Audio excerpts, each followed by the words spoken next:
Oleksiy, welcome. Thanks for having me, Marcel. Oleksiy, you're the head of strategic marketing in Lidea. Can you tell me a little bit more about that? So think about strategic marketing as a GPS of the company. And the regular marketing is more of the engine.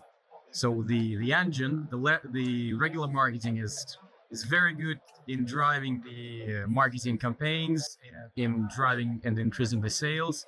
And strategic marketing is there to make sure that we're all heading in the right direction.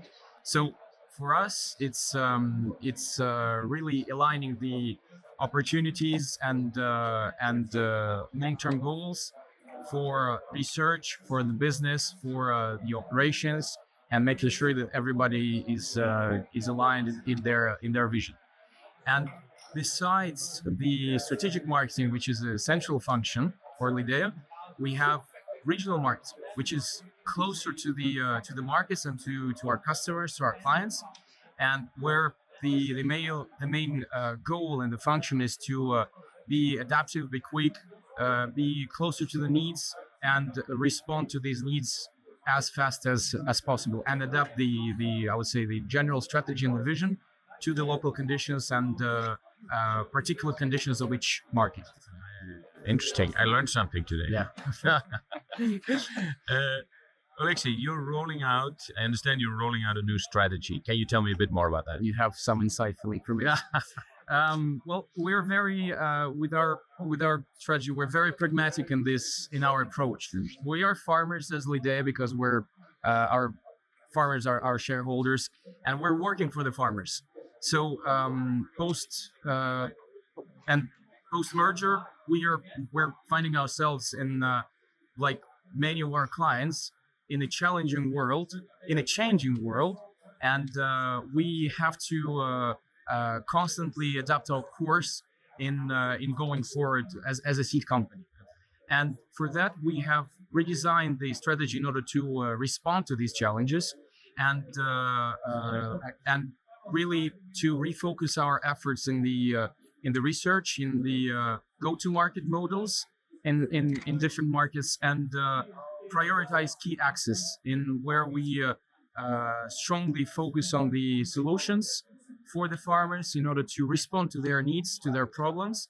And in the end, the goal is to align our innovation that we're bringing to the market to the needs of the farmers and their day-to-day problems. But ultimately, we have to simplify their day-to-day work, and that is our main drive within the strategy. So if I catch you right, you're bringing new solutions to the customers. And I bet as a breeding company, you have genetic solutions and non-genetic solutions. Let's look at the genetic solutions for a bit. Under the new strategy, what kind of an impact will this have on the offer, on the genetics offer that you're bringing? Okay, so we want to focus. We are already focusing in our day-to-day work.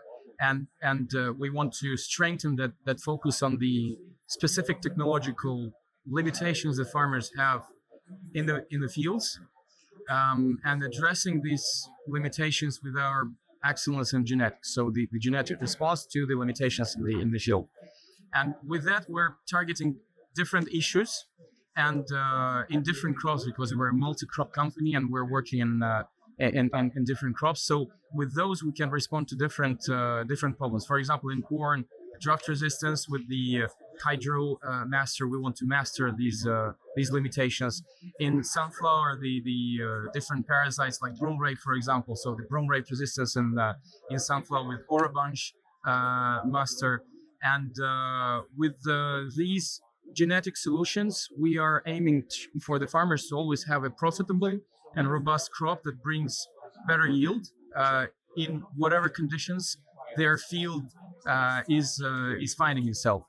Climate is changing, the regulatory changes are also there, and for example, we are at the beginning of the winter seed rate campaign now. So we have started, and we are bringing to the market the new genetics flow in winter seed rate, which also brings the specific solutions in in nitrogen efficiency, azotpasture.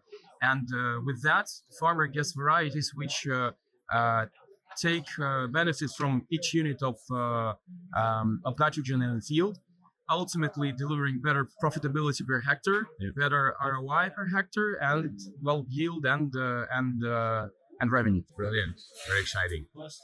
But those were the genetic solutions. Let's look at the non-genetic solutions. Can you give some examples of that? In non-genetics, they're here to complement our genetic portfolio. So we're focusing on different segments here. One of them being biostimulants, for example, applying them to the seeds in order to optimize the vegetation cycle for the crop. Mm-hmm. And for example, the boost and go is there to help boost the plants at the first stages of the installment. And other ones are more technological. For example, in corn, we have launched our solution that is called Power. Basically, it's the specific calibration that we're bringing on the batches of seeds, which allow better regularity and better speed. So in the end, better yield and better cost management and profitability for the technical farmer addressing their specific need. We're also looking to the regenerative agriculture with sustainable solutions where we associate different species. Also bring the cover crop service plants to the market, which improve soil structure, for example, or in combination with the cash crop in a more long-term, I would say, crop rotation that the cash crop benefits from the specific cover crop that we have put in the field, optimizing the fertilization schemes, and going into the more sustainable agriculture in the end. And with that approach, we strongly believe in a holistic approach to the farming and really giving a response to the needs of the customers. As I said, from farmers to farmers, and we believe in this holistic approach, and we believe that this will help farms in finding the response to the challenges that they are facing more and more in the current world. Wonderful. Thanks so much, Oleksiy, and good luck with the new strategy. Thank you, Marcel.